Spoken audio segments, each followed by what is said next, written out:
All right, here we are. We need to talk about malware as well. Now, I guess everybody knows the term of malware, which is basically a piece of software or a piece of code that does something bad, that does something that we don't want it to do without our explicit consent, most likely.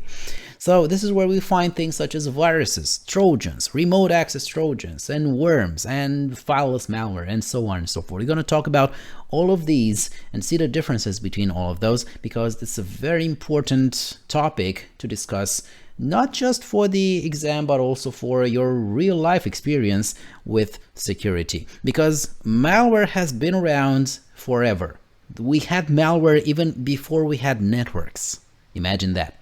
All right, so let's see what the categories of malware are and how they behave.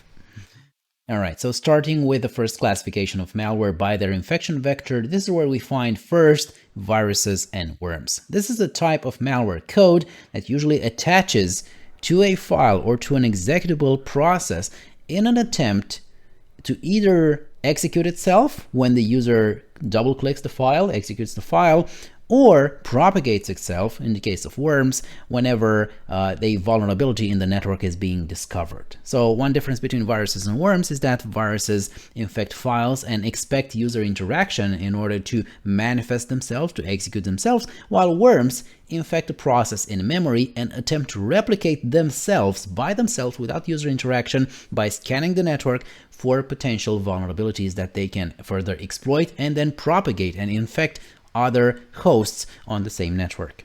We also have Trojans, which, just like the name says, they appear to be good software, but they're packaged with some bad code as well. So they're hidden in a legitimate application, a legitimate installation executable code, an MSI packet, an exe, but along with the main program, they also include some additional unfortunate bonus malware code. And also on the topic of unwanted code that comes pre-installed with another software, we also have the so-called gray area of grayware, also called the potentially unwanted programs, bloatware, adware, any type of program that simply annoys you, suggests that you click on some link, makes you buy stuff, makes you use their own weird search engine, replaces the homepage of your browser. You know what I'm talking about. This is not exactly classified as malware, as in it doesn't really do something malicious by definition, but it's annoying. And it might have a potential performance impact on your computer, so that's why we put the malware stamp on it, because we don't want it. All right? All right, so coming back to the first item, that is the virus. Computer virus is the most well-known type of malware because everybody has faced a virus infection at some point, probably. And now, a virus is a type of malware that is based on a file. It infects an executable file and then expects a user to execute that file in order to manifest itself, to execute its own malicious code. A virus can virtually do anything. It can execute any type of instructions, and in most cases, it's going to execute with the same privileges as the user that launches the infected file currently has. And we can have different classification methods for viruses as well, depending on the media that they're infecting. They can be file-based. The exact example that we talked about so far, they're infecting executable files on the disk. Now, executable files can be also files that include some type of executable code, such as you could have Office documents that have macros in them. Macros are scripts, basically, that can be executed whenever the document is launched. PDF files can have automatic validation rules that, again, they're just scripts that get executed whenever you open the PDF file. So don't just expect to be something like a .com, a .msi, .axe extension in order for the file to contain executable code. We also have memory resident viruses. Sometimes they don't persist on the disk, but they persist in running processes in the computer's memory. Now, they usually do have some way of persisting on a disk, either in some registry entry, or they're being launched as a result of a user clicking some malicious link, because they do need some way to reach that memory as an executable process, as an executable file, in order to reside in the computer's memory. Now, from there, of course, they can execute virtually any type of action, including potentially infecting other computers in the same network. We also have boot sector viruses, which infect the boot sector of hard drives or more often than not, of external removable drives like USB sticks and external hard drives. Again, this is just a method of ensuring persistency because the executable in the end is going to manifest itself in the computer's memory, and that's where it's going to execute its code. And we also have script or macro-based viruses. They can be hidden in plain sight, invisible scripts that you might download, know nothing about that scripting language, and then execute it, knowing that it's supposed to do something when in fact it's not. It's just malware code. Or it could be about scripts that are embedded in Office documents, just like we've said before. And we also have two more, let's say, more exotic subtypes of viruses. First of all, being the multi-partite virus type, which uses multiple vectors for infection, not just one, like the ones that we've discussed so far. Or we also have polymorphic viruses that can dynamically change their code. Why do we do this? Well, because traditional antivirus solutions rely on signatures, static signatures that look for a specific sequence of bytes in files. If they find that sequence of bytes, then they can say for sure that that's a virus right there. Now, if the code for that virus changes automatically, maybe even randomizes itself, that type of pattern matching using static signatures becomes a lot more difficult to perform. Next up, worms.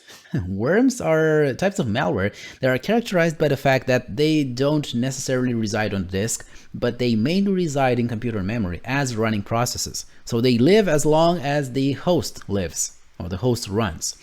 They normally try to propagate themselves. They are programmed to find weaknesses and vulnerabilities in network file share protocols and file transfer protocols over the network in order to propagate themselves, to multiply and infect other hosts in the same network as well. There are situations where worms don't require any kind of file infection, but in most cases they will rely on some sort of persistency or at least some sort of mechanisms that launches them inside that computer's memory. And the propagation of worms is usually not performed or not easily performed on a well-secured network. I mean, normally you cannot just, replicate a file from one host workstation to another workstation without passing some sort of authentication credentials, some sort of permissions, maybe using the elevated credentials of a user that has write access or an administrative user. So in the case of worms, they're usually designed to attack a specific vulnerability. Now, those vulnerabilities are more often than not going to be found in many networks simply because people don't keep their operating systems up to date. There have been numerous situations, dangerous malware that has multiplied like crazy in the wild, in the real world, and they've spanned all the continents and hundreds of thousands of companies simply because they were exploiting a vulnerability that was patched months ago in Windows systems. But those companies did not install the necessary updates to patch that vulnerability. So it doesn't have to exploit a zero-day vulnerability, you just have to rely on human ignorance, unfortunately. Another category of, let's say, fileless malware or malware that doesn't rely on a specific file on the disk, we can call them memory resident fileless malware. It could use, as I said before, it probably uses the disk to compile some instructions or execute some script that perhaps even downloads dynamically that executable code from the internet and then immediately launches a process based on it. So that's how it becomes memory resident without being disk resident as well. But in many cases, you will be able to find some sort of indicator of compromise on the disk as well, or in the Windows registry, for example. And in many cases, they're based on a small piece of code called a shellcode. Now, the shellcode is usually just a one-liner series of commands that can be executed by the default interpreter on that system, such as CMD or PowerShell on Windows or Bash on Linux systems. It's just a small piece of executable code that is so small actually that it can be hidden in a link that you can trick a user into clicking on a phishing email, for example. It can be hidden in a link in an instant message or in an ad that a user might click on a website. It doesn't require anything on a disk. it has all the code in there necessary to download the rest of the payload, the malicious payload, and then execute it. And this is how you become infected without even finding any kind of traces for that virus on your disk. And what's interesting about these fileless types of malware is that because they're so small, they don't really have a lot of space to implement a lot of functionality. They only have code to do some very basic stuff.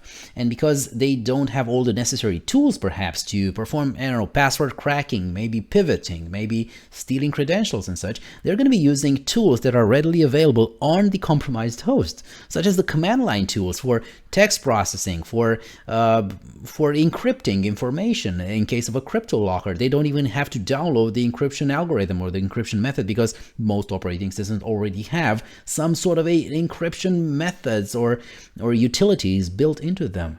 So if a malware tool actually uses all the available executable tools, legitimate tools on your system, this is called living off the land. So it's about using the tools that the compromised workstations already gives you and allows you to use as a normal executable file that can launch other processes on that compromised host.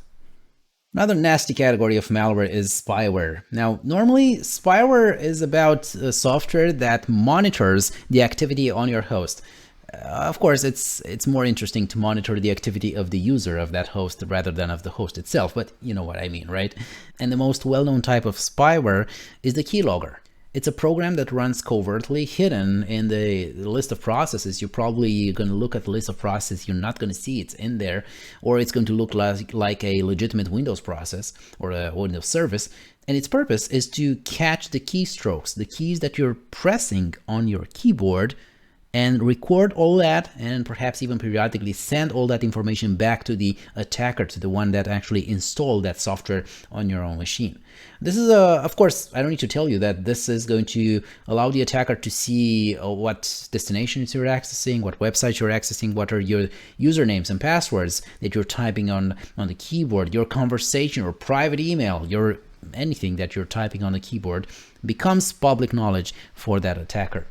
Spyware can also implement itself in adware, that is software sponsored by ads. As we all know nowadays, if a product is free, it means that you are the product, which it's a concept that thoroughly applies in advertising. So just by providing your preferences or allowing an application to track your behavior and to show you relevant ads, well, that becomes an important source of information in itself. So spyware can be implemented in an adware or an ad-based program simply because it's designed to track your activity, to track your shopping habits, to track whatever you're doing in order to show you so-called relevant ads, which is, in case of most web applications, performed by using tracking cookies. Cookies are small pieces of code injected in web requests and replies that identify a specific session information. There are cookies that are meant to track your behavior and report it back to other platforms in order, again, to learn your habits and potentially offer you better products. And it's questionable because it is spyware, it is spying on you, it might not be doing you any explicit harm. That's why it's questionable. A backdoor is a specific type of malware that is designed to give access to an attacker to your system from a distance, of course. That's why it's sometimes called a remote access Trojan. That's because, well, it's a Trojan because it's probably masquerading itself as a legitimate application. And then it's a remote access Trojan because it allows remote access from the attacker to your machine, which in turn is going to cause the attacker to not only visualize or see what you're doing on your machine and get some reports of your activity, but they can also execute code on your machine, can use your machine to send, let's say, spam, or become part of a distributed denial of service attack.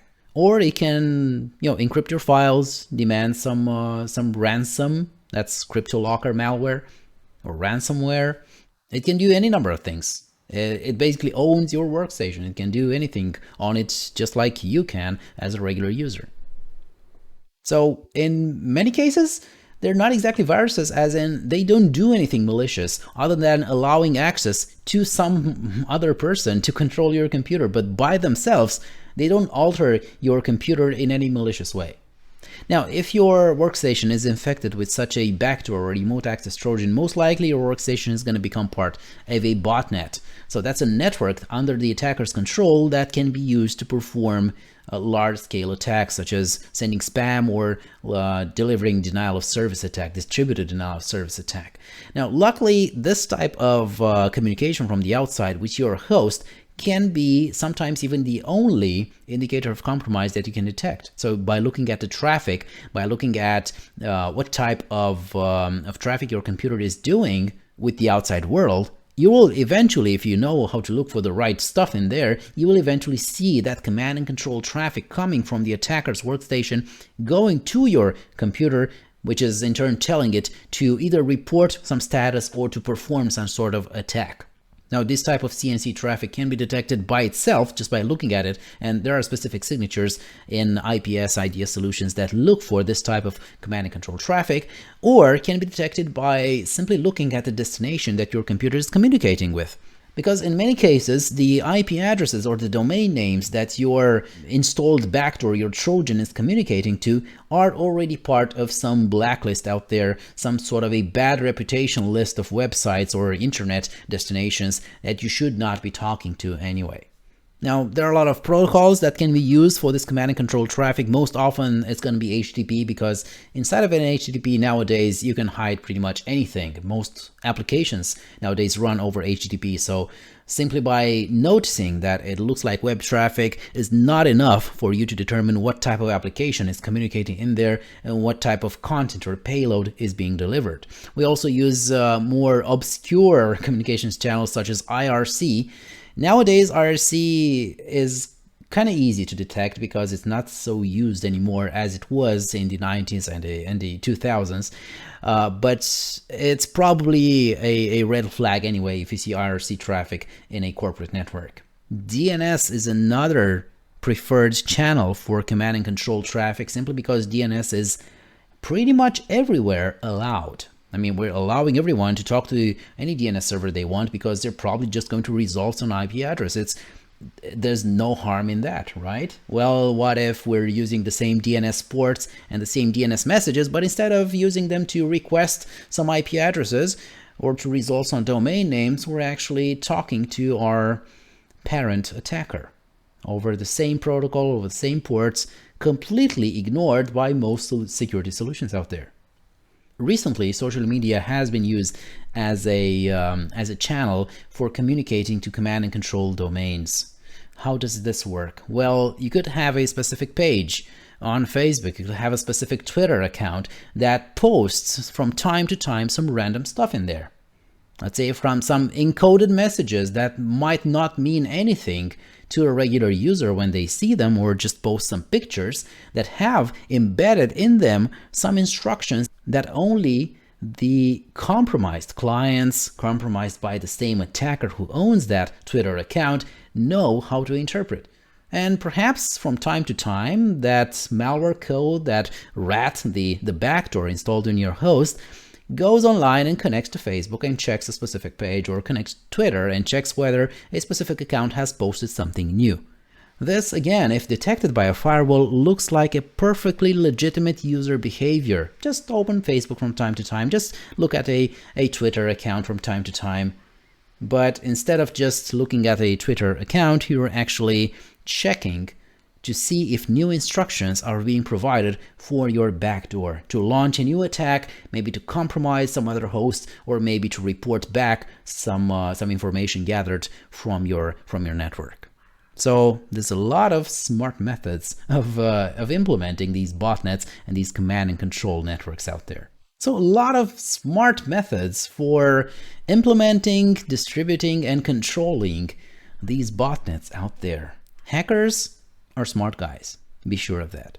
And this type of persistency, where you have some remote access tool, Trojan, installed on your host that the attacker can contact at any time, is usually the first step, or the persistent establishment phase in an advanced persistent threat type of an attack. An APT attack, usually, as the name says, it's a persistent threat, relies on installing some sort of a backdoor without the user's consent, without the user's knowledge, onto a compromised host, so that later on when we need that host to do something for us, we can easily contact it and then send it the necessary instructions, and of course it is going to obey us.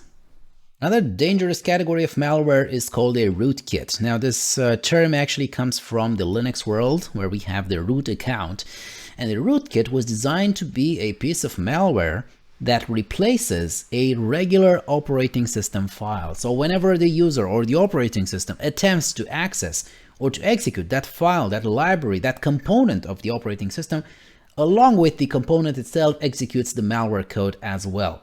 Now the greatest advantage to replacing operating system files, especially on Linux, is that operating system files and processes run with the highest privilege level as root, hence the name of a rootkit. So if an attacker manages to compromise a workstation in this way, they basically have supreme privileges on that workstation. Now on Windows, things are, surprisingly enough, they're a bit more on the side of good news. That's because on Windows we actually have administrative privileges, those owned by the administrator account, and we also have system with capital letters privileges, which is the system account. Now most kernel root processes in Windows run under the system account, while everything else that is being launched by the administrator runs with administrative privileges, which are slightly lower than the system account has. Which means that whenever a malicious piece of software gets executed accidentally or intentionally, I don't know, by an administrator, that process cannot be hidden in the task list, for example. That process, it cannot be hidden in the services list because it doesn't have enough privileges to hide itself from the rest of the system. Which is why if an attacker manages to compromise a Windows workstation, it can be a server, of course, and manages to install a piece of software that can execute itself with system privileges, then that is called a rootkit on Windows. And of course, it's going to rely on replacing operating system files. Now, again, this is not exactly as simple to do because nowadays most files in Windows 10 and Windows 11 are digitally signed, so it's not going to be that easy.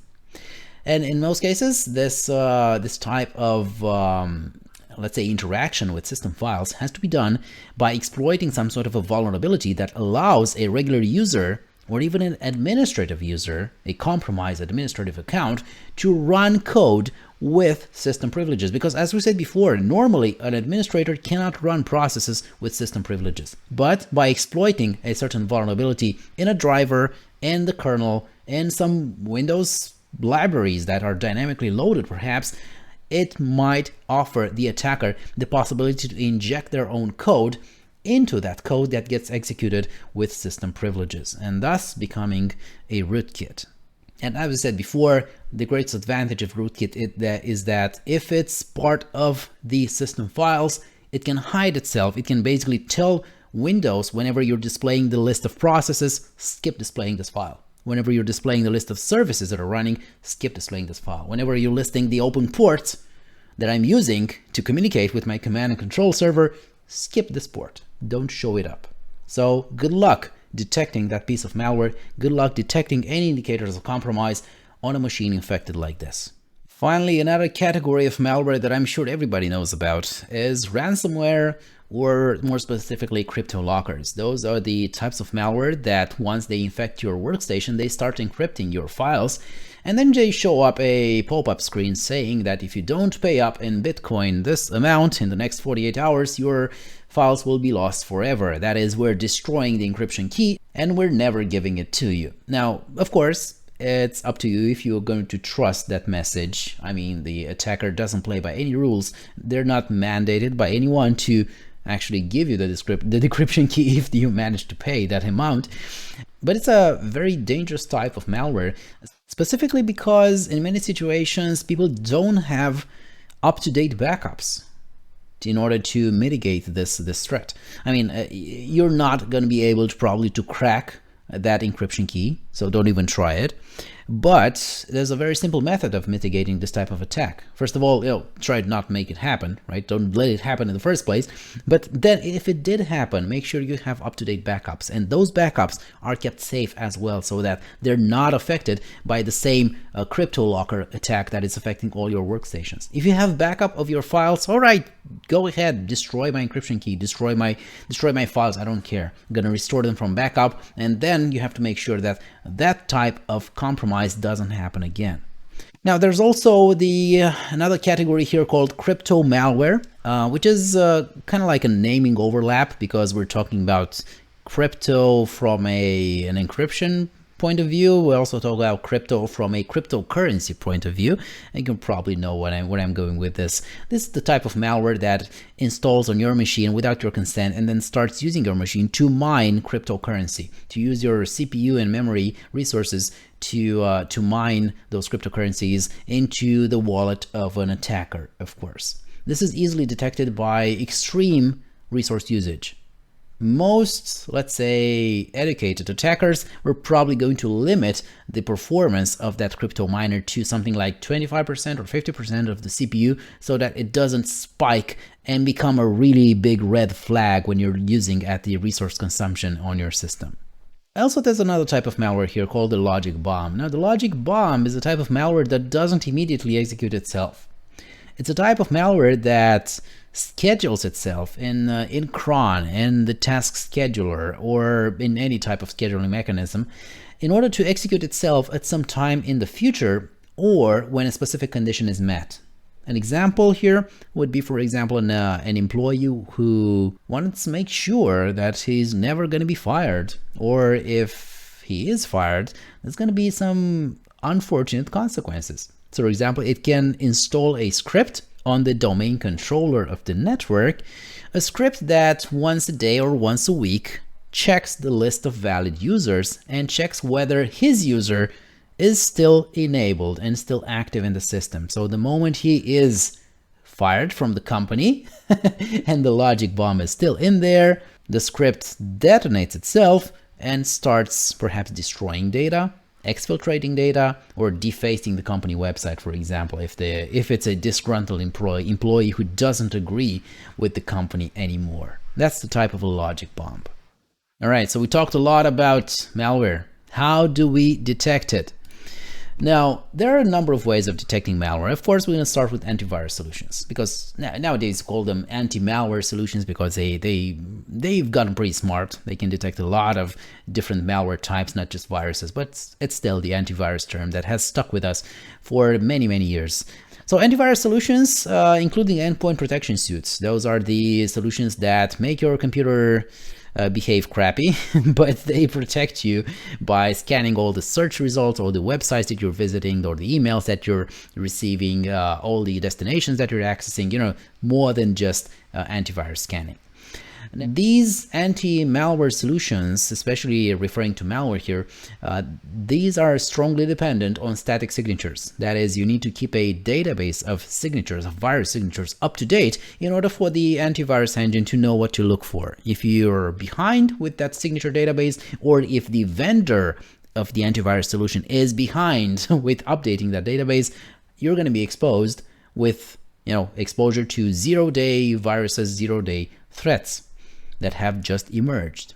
Another method of detecting viruses and malware is by executing them inside of a sandbox. And now a sandbox is an isolated environment, usually a virtual machine, that is created with the very purpose of executing the malware inside of it, and then using a bunch of tools that monitor the behavior of the process, the files being accessed by that process, the network connections being initiated by the process, in order to determine whether the behavior of that executable is legitimate or malware. This is very useful for situations where we don't have a valid signature for a file, but we just want to execute it to see what it does in an isolated, perfectly safe environment. And that environment is called a sandbox. Now, we can do this on premises, we can do this in cloud environments. There are a lot of security vendors out there that resort to this method whenever they cannot give a clear verdict about a specific file that they haven't seen before. Now, not matching a specific file with your database of predefined signatures doesn't mean that the file is clean. It might be some new type of malware that hasn't been detected just yet. Maybe it was specifically crafted for you, right? It might be a targeted attack. You don't know what it does unless you actually execute that code. And you'd better do it in a safe environment.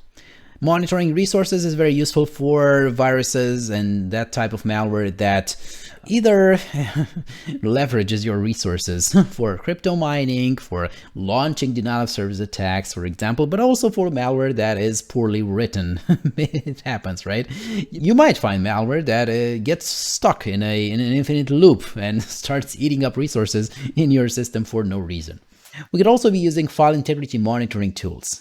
This is a very strong example here that you should probably remember for the exam, and the software is called Tripwire. Now, Tripwire is a type of file integrity monitoring solution, or FIM solution, that monitors system or even user files.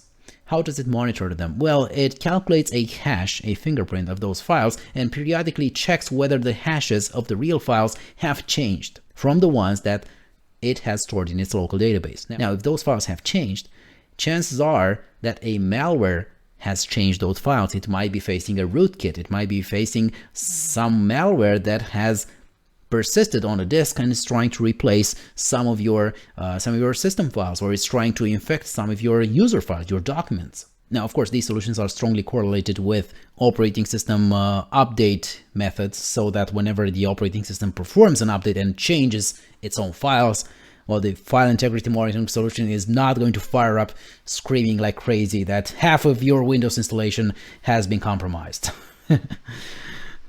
We could also be looking at the network traffic. Again, most malware propagates somehow over the network or is being downloaded over the network. So by strongly analyzing the network traffic, there's a good chance of us catching that malware before it even reaches the hosts or the endpoints that it's trying to infect. Not just talking here about worms that are self-propagating, but viruses as well, because viruses do need to reach that first compromised host somehow. It's probably going to be an executable file that gets downloaded from the internet. It's probably something that's a link that a person has clicked. Nevertheless, that type of traffic can be detected at the network level. If you have the right tools, if you have the ability to inspect even encrypted traffic, because that's most of the traffic nowadays, at least web traffic, then you have a good chance of catching those potential threats before they even manifest. Finally, we can have a look at the processes that are running on our hosts. Of course, we need to have some strong baseline predefined in order to have something to compare it to. We probably can guess that a fresh installation of a specific workstation or a host is clean from any malware. So we can make a baseline, make a list of the approved processes, the allowed processes that we can find on a clean installation, and periodically check whether our other workstations still comply to that baseline. If we find new processes, then it might be reason to investigate. Of course, this is probably going to be combined with a whitelist of applications. Those are the applications that we expect our users to normally launch during their workdays, right? So we combine the baseline of processes with the whitelist of known applications and allowed applications. Whatever falls outside of that range, that's going to be a security alert, potentially a security incident. So that's it about malware. A lot of categories, a lot of types of malware, a lot of behaviors. And guess what? You gotta know them all. Fortunately, they make a lot of sense. Or at least I hope they did. So if you found this interesting and informative, you want to talk more about this, leave a comment in the comment section. If you enjoyed it, like and subscribe. And good luck on your studies, and see you next time on the next video. Bye bye.